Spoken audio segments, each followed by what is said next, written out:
Olá, prezados alunos e futuros engenheiros. Estamos de volta com mais uma aula do professor França, agora da disciplina de Termodinâmica Química 2, e nessa primeira aula nós vamos fazer uma introdução às equações de estado termodinâmicas. Esse vídeo será a parte 1. Para iniciarmos o assunto de equações de estado, precisamos primeiro lembrar o que é uma equação de estado e como esses estados podem ser representados num gráfico. No caso, uma equação de estado é aquela que vai relacionar as variáveis termodinâmicas. Nesse slide, temos três aqui: a pressão, a temperatura e o volume específico. No caso, quando eu anoto com uma barra aqui assim em cima, V barra, eu estou falando do volume específico molar. Então, por exemplo, metro cúbico por mol. Aqui temos então no eixo Y das ordenadas a pressão, no eixo X as abscissas o volume específico e a temperatura são essas curvas aqui. Cada curva aqui representa uma determinada temperatura constante. Então, se eu pego, por exemplo, essa curva aqui, um ponto aqui tem uma temperatura T, por exemplo, 100 graus Celsius. Se eu pego um outro ponto aqui, ele vai estar a 100 graus Celsius, outro ponto aqui, 100 graus Celsius, aqui, 100 graus Celsius, aqui, 100 graus Celsius. Toda essa curva tem pontos com a mesma temperatura. A gente chama isso de isoterma. Então, no eixo Y, eu leria, por exemplo, nesse ponto, uma pressão. Aqui eu leria o volume. E aqui tem uma indicação de qual a temperatura. Assim, eu represento a pressão, a temperatura e o volume molar num mesmo gráfico.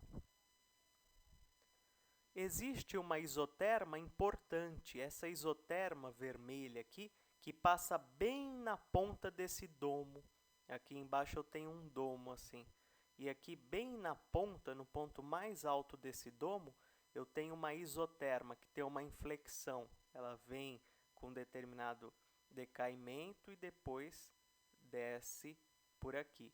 Essa isoterma que sofre essa inflexão nesse ponto é chamada isoterma da temperatura crítica, TC. Então, a temperatura crítica é aquela que passa por esse ponto máximo aqui, esse vértice do domo que eu tenho no meu gráfico. Esse ponto crítico, então, ele tem uma temperatura crítica. Todos os pontos nessa curva vermelha têm essa temperatura crítica. Existe também uma pressão crítica e um volume crítico.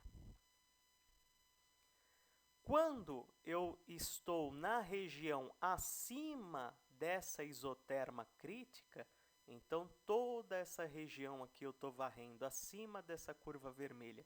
Essa região é chamada região de gás ou fluido supercrítico. Então, quando a minha temperatura é acima da crítica, o meu estado físico é de gás ou fluido supercrítico, o meu estado termodinâmico.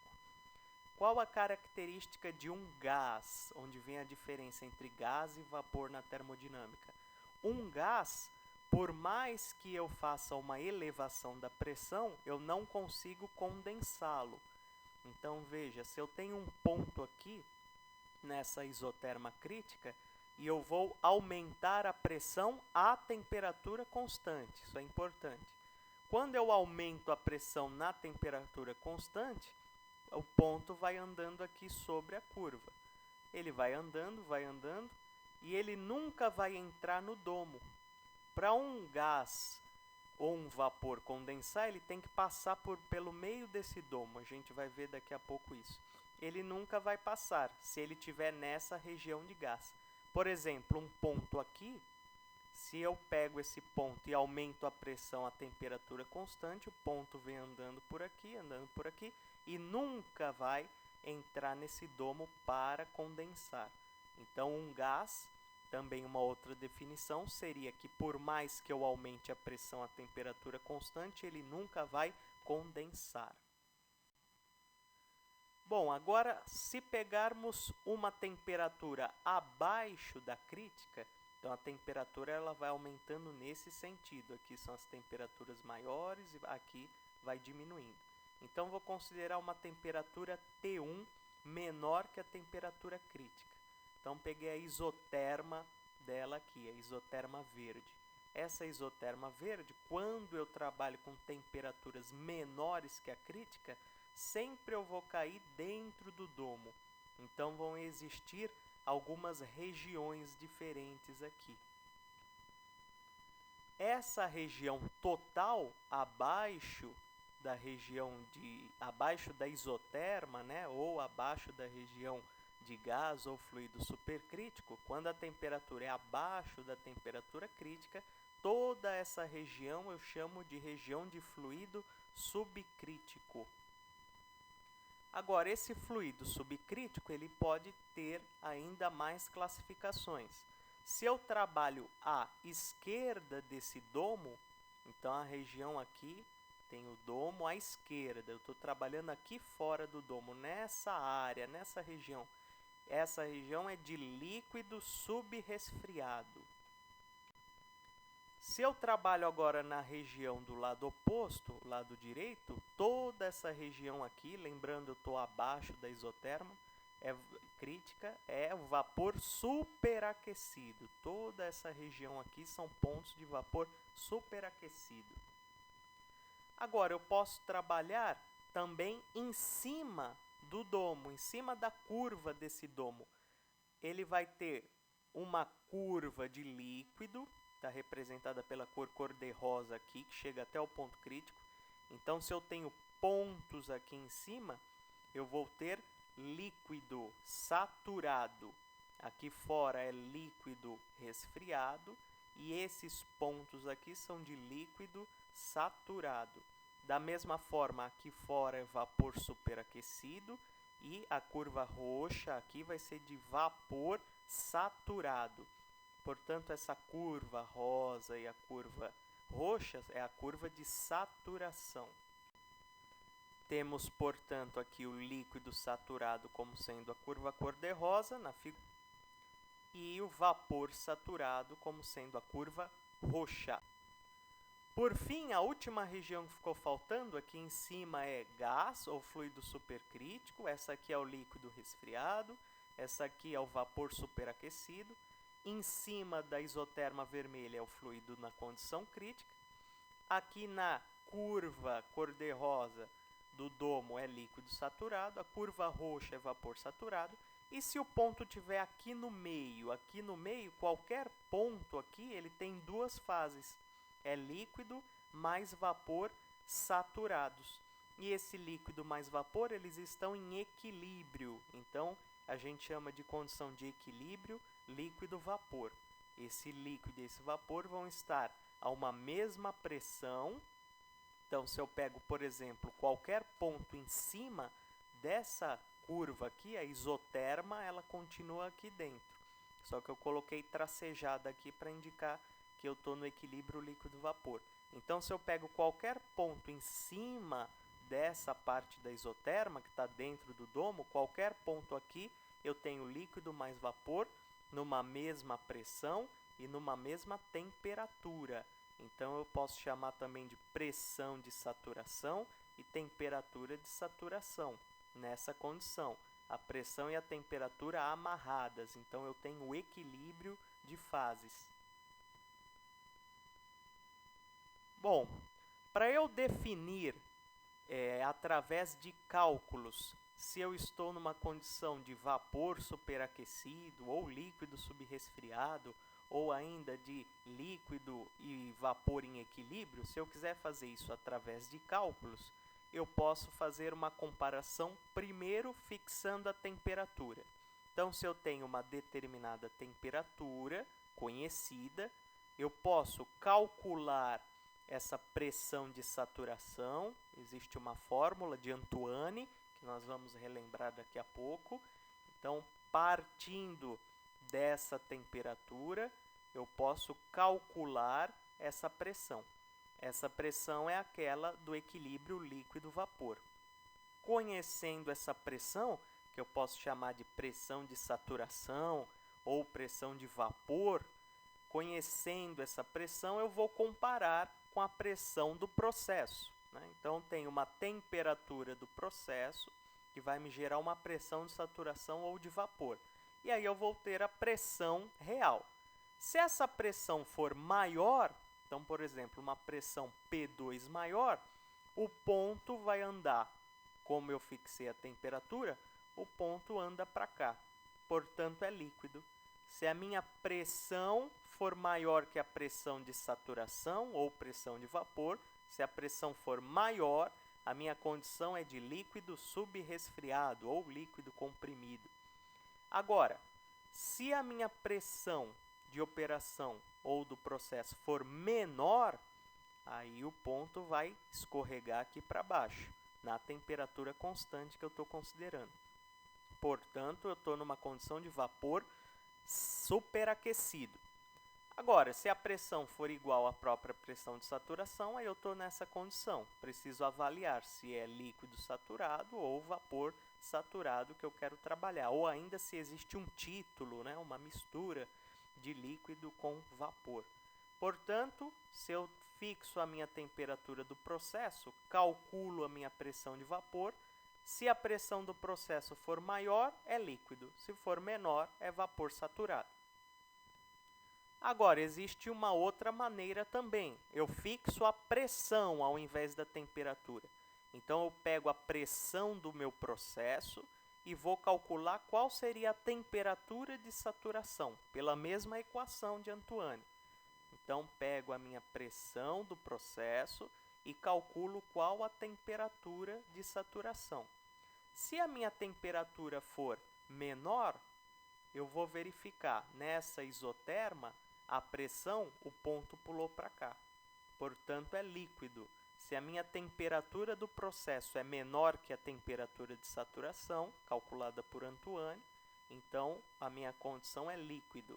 Agora, se a minha temperatura for maior, então pegar essa isoterma T2 aqui azul. Essa isoterma vem até aqui e a pressão do processo caiu o ponto aqui com essa isoterma. Portanto, é vapor superaquecido. Então, se a temperatura é menor que a de saturação, eu estou na condição de líquido subresfriado. Se a temperatura for maior, eu estou na condição de vapor superaquecido. Lembrando que, nesse caso, eu estou pegando a pressão do processo e calculando a temperatura de saturação pela equação de Antoine. Vamos relembrar. Então, a equação de Antoine, ela é uma das formas, né, de eu determinar a pressão de saturação ou a temperatura de saturação. Então, esse PV, pressão de vapor, é a mesma coisa que pressão de saturação e no gráfico seria o P1 aqui, que está associado a esse T1. Então, se eu jogo o P1 no lugar de PV, o resultado aqui seria o T1 e vice-versa. Essa equação eu posso utilizar para calcular o PV, pressão de vapor, ou para calcular a temperatura, dependendo do método que eu escolho. Essas constantes, A, B e C, são tabeladas para cada produto, para cada fluido de processo que eu estou trabalhando, estudando. Então, existem tabelas com essas constantes aqui. Essa é a forma mais simples da equação de Antoine. Hoje você consegue encontrar até equações com mais constantes. Bom, agora que relembramos esse diagrama PVT, então sabemos que aqui existe uma região de gás acima da isoterma crítica, aqui um líquido comprimido ou subresfriado, um vapor superaquecido, equilíbrio líquido-vapor, curvas de saturação. Nós podemos estudar as equações de estado que representam cada região aqui. Então, são equações que vão representar matematicamente como eu relaciono a pressão, o volume molar específico e a temperatura. A primeira coisa que devemos ter em mente é qual a temperatura reduzida que eu estou trabalhando. A temperatura reduzida é definida como a temperatura do processo sobre a temperatura crítica. veja que se a temperatura do processo for igual à temperatura crítica, então aqui vai dar 1. Portanto, se a temperatura do processo é igual à crítica, vai dar 1. Então, a temperatura reduzida igual a 1 seria a curva vermelha. Agora, se a temperatura do processo for maior que a temperatura crítica, esse valor vai dar maior que 1. Então, 1,5, 2, 3, um valor maior. Quando eu estou trabalhando com temperatura reduzida maior que 1, portanto, eu estou acima da isoterma vermelha. Logo, se eu estou com uma temperatura reduzida menor que 1, eu estou trabalhando aqui embaixo, na região de fluido subcrítico. Vamos ver alguns casos. Quando a minha temperatura reduzida for maior ou igual a 2, eu posso trabalhar com um modelo de gás ideal. Então, as minhas equações são equações de gás ideal. Gás ideal seria, por exemplo, essa condição da curva azul para cima, ou quando a pressão é muito baixa. À medida que a pressão é muito baixa e o volume específico tende a infinito, essa curva também tende à característica de gás ideal, uma curva de caráter hiperbólico, a forma hiperbólica. Agora, se a temperatura reduzida tiver entre 1,2 até 2, mais ou menos, eu estou nessa faixa aqui, 1,2 até 2, e eu aplico a equação do virial. Aí existe a equação do virial truncada no segundo termo, no terceiro termo, que nós vamos ver numa próxima videoaula. Por fim, se a minha temperatura reduzida tiver entre 1 e 1,2, onde eu cheguei então na minha isoterma crítica, aí nessa faixa mais próxima da isoterma crítica, eu utilizo equações cúbicas. Então, à medida que eu vou me aproximando dessa isoterma crítica, o modelo de gás ideal não serve mais. Então, preciso buscar modelos de gás real, uma condição real, uma condição corrigida, para eu determinar essa relação, PVT.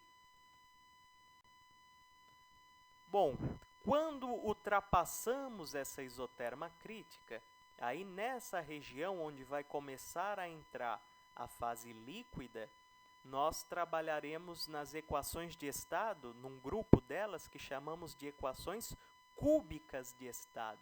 O que são equações cúbicas de estado? São equações que têm um perfil de polinômio do terceiro grau, ou seja, vai ser um v elevado ao cubo, se for esse gráfico aqui, né? P em função de v e t. Então, seria um v elevado ao cubo, e depois veremos que esse v está relacionado a um fator de compressibilidade que também vai ser elevado ao cubo. O gráfico dessa equação cúbica seria algo mais ou menos assim, essa isoterma aqui, T1 seria o exemplo, e o gráfico fica dessa forma aqui, quando passa dentro do domo, né?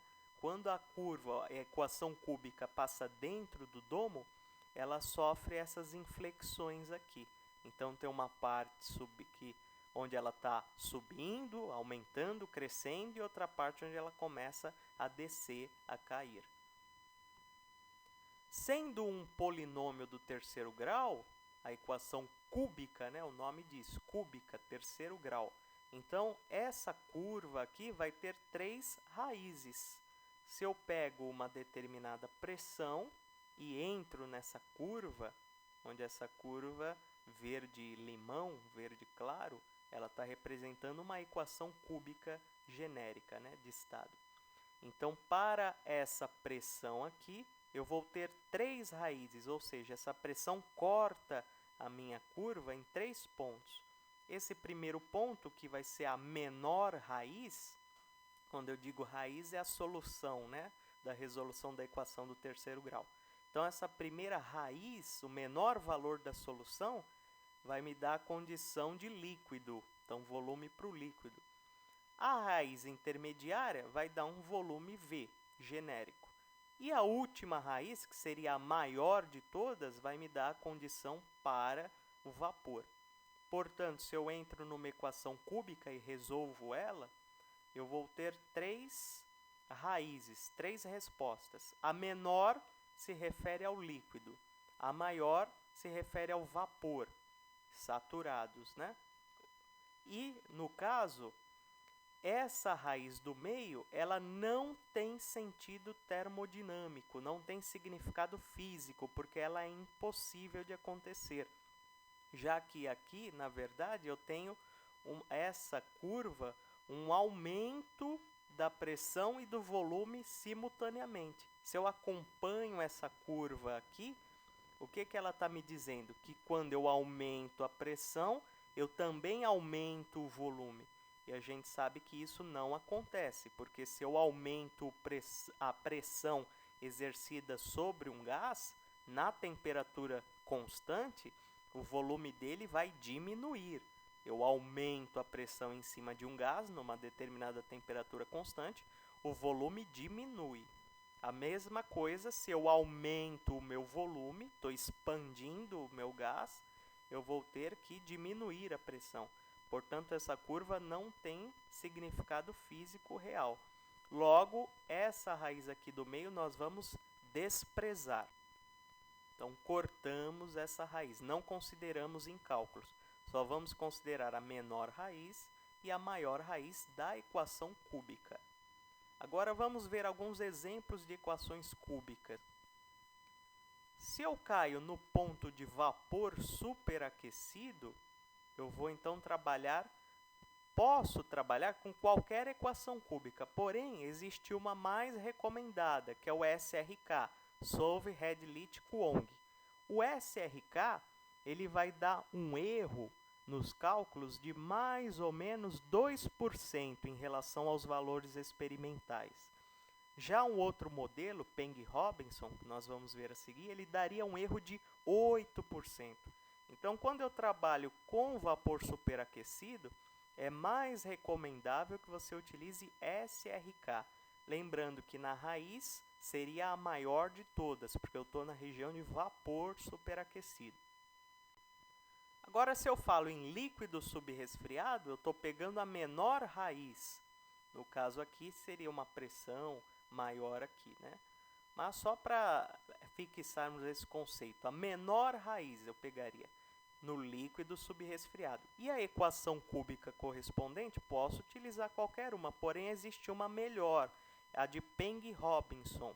Essa de Peng-Robinson daria um erro de mais ou menos 1,6% em relação aos valores experimentais, enquanto o SRK daria um erro de 10%. Então, Peng-Robinson seria o mais indicado. Por fim, se eu estou na região intermediária aqui, de líquido mais vapor saturado, né, eu posso utilizar qualquer equação cúbica, com aquela ressalva. O SRK é mais indicado para vapor e o Peng-Robinson mais indicado para fase líquida, se eu trabalhar com líquido saturado e vapor saturado. Existe ainda uma terceira equação cúbica que estamos exemplificando. Existem mais do que 3 equações cúbicas, mas uma terceira, que é a de Van der Waals, que foi a precursora, aquela que iniciou todo esse trabalho em cima de equações cúbicas de estado. Então ela tem essa importância porque ela é uma precursora. A partir da teoria dela, ela é uma equação inteiramente teórica, as constantes vêm de deduções em cima da isoterma crítica. Então, a partir dessa teoria de Van der Waals, se criaram então Peng-Robinson, SRK e por aí vai. Essa equação de Van der Waals, então, foi a primeira. Ela tem mais desvios, mais erros em relação aos valores experimentais. Porém, ela tem essa importância de ter sido a precursora. Vamos relembrar então. Para fluido supercrítico, estou falando em gás, a temperatura reduzida é maior do que 1. Então, eu utilizo o modelo de gás ideal se minha temperatura reduzida é maior ou igual a 2. Equação do virial se está entre 1,2 e 2. E equações cúbicas se está entre 1 e 1,2. Se o fluido é subcrítico, agora eu estou abaixo da isoterma crítica, temperatura reduzida menor que 1. Vou utilizar SRK se for vapor superaquecido, Peng-Robinson se for líquido subresfriado e SRK ou Peng-Robinson se eu estou trabalhando com líquido ou vapor saturado. Lembrando que aqui é apenas um guia de orientação. Existem mais casos particulares. Então, por exemplo, se eu trabalho com hidrocarbonetos, é mais indicado o Peng-Robinson. Se a minha pressão for muito baixa, eu posso considerar um comportamento de gás ideal. Então, cada caso é um caso a ser estudado. Aqui serve só para termos uma noção inicial de como dar o start, como começar a escolha de uma equação de estado, seja ela cúbica, ou modelo ideal, ou virial, e por aí vai. Bom, espero então vê-los na segunda parte desta aula e que vocês tenham absorvido todos os conceitos até aqui transmitidos. Desejo a todos vocês bons estudos e muito sucesso. Até a próxima!